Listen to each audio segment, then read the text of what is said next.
తమ్ముడు, దేవుడు నీకు ఇప్పుడు అనుకూలమైన టైం ఇచ్చాడు.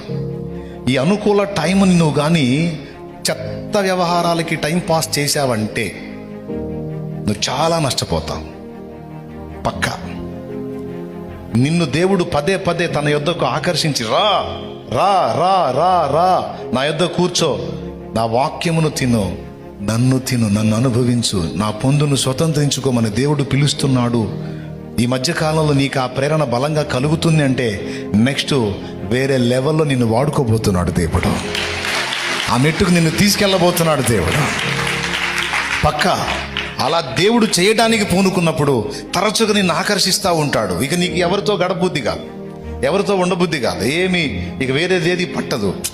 ఆయన సన్నిధికి ఆకర్షించబడతా ఉంటాం. ఇదొక గుర్తు నీకు. అంటే నింపుతూ ఉంటాడు. ఆయనతో మాట్లాడాలనిపిస్తుంది. వాక్యం